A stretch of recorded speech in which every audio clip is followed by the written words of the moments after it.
Sorry. Well, this really unusual thing happens when I write. I can't speak for everyone here, but I end up having crushes on these guys that I'm writing about, which is really kind of twisted in a way because I'm also creating them.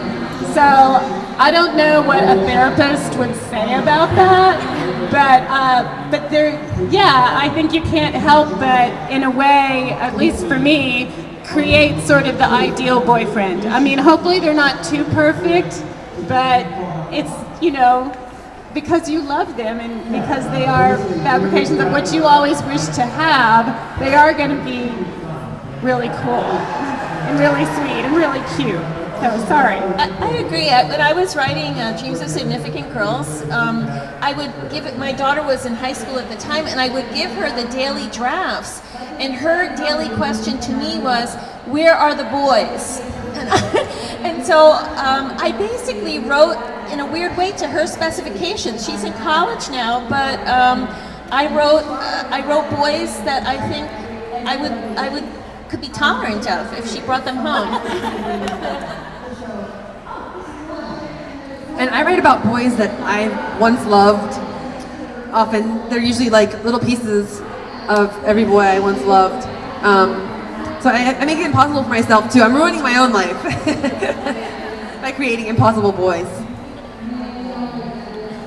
I think I want my boys to be the ideal boys. I mean, don't we all? I had crushes in high school, and if I had gotten to know those boys that I admired from afar, they would have had body odor and probably burped and stuff like that. They wouldn't have been as cool as they are. So it's nice to write that boy, that ideal boy that you that you dream of. Who wants the farting burper, right?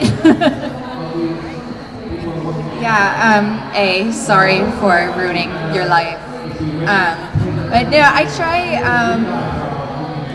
I guess I try to write boys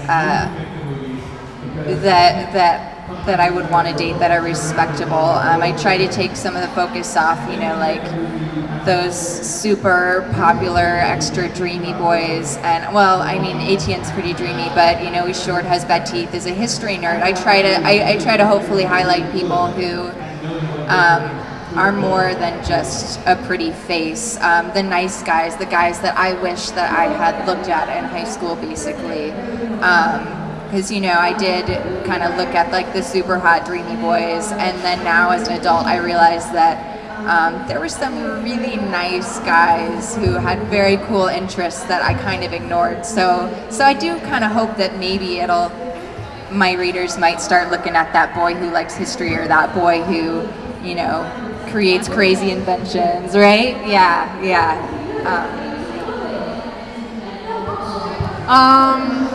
I write about hot, sexy bad boys, which are a combination of guys I dated, guys I wanted to date, and guys my parents said I could not date and warned me about. I don't know if anybody who here has seen my movie trailers. All right, so for the Perfect Chemistry series, it's about 3 Hispanic boys from high school who are the hottest Mexicans who had ever lived. And I actually did a movie. I'm like, I actually want to meet these boys in real life.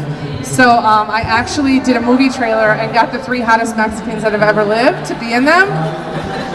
And they do exist. So they're actually going to be touring with me in California. Yes. Are you going to go? October 19th, Santa Barbara High School. And you too can meet the dreamy, hot, sexy heroes of my books in person. Yeah, I did the video. Alex was Katy Perry's groom in her Hot and Cold video, and he's like, "What do you want me to wear in the scene?" I'm like, "Shirt off, duh." So he does, and I'm like,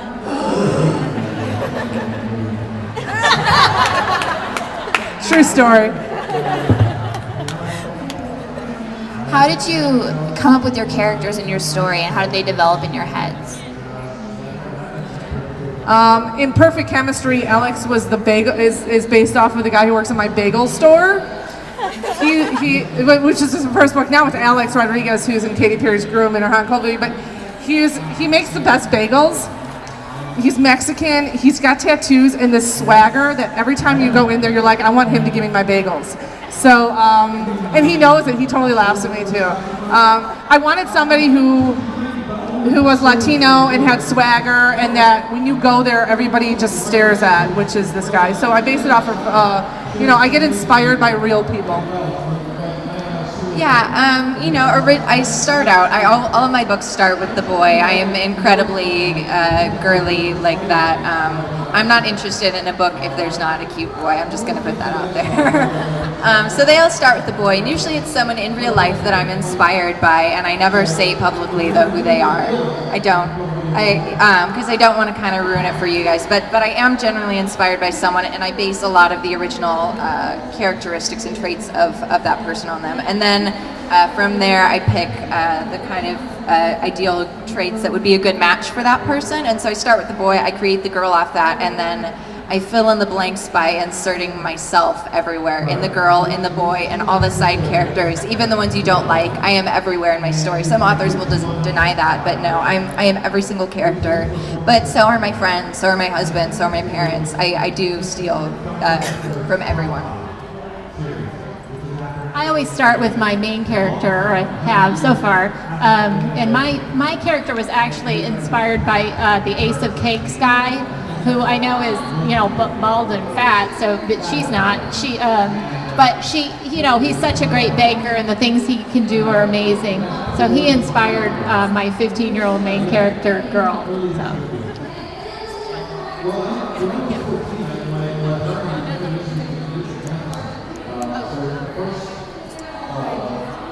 It's such a mystery how characters form for me, and I try not to analyze it too much because I kind of like the mystery, and I'm sure part of it is that I am influenced by people that I know or that I used to know.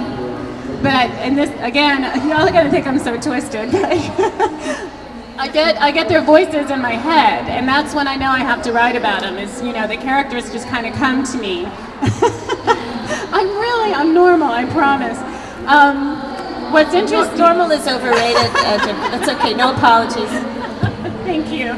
And it's amazing to me because really, like when I was writing How Not to Be Popular, the character of Penny just, as I was writing, just came on the page and started talking all this weird stuff in the lunchroom with my main character.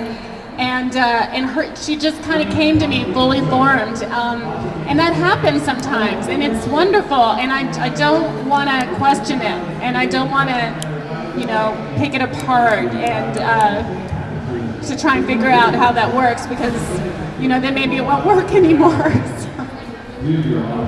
Yeah, I would say similar to the other panel.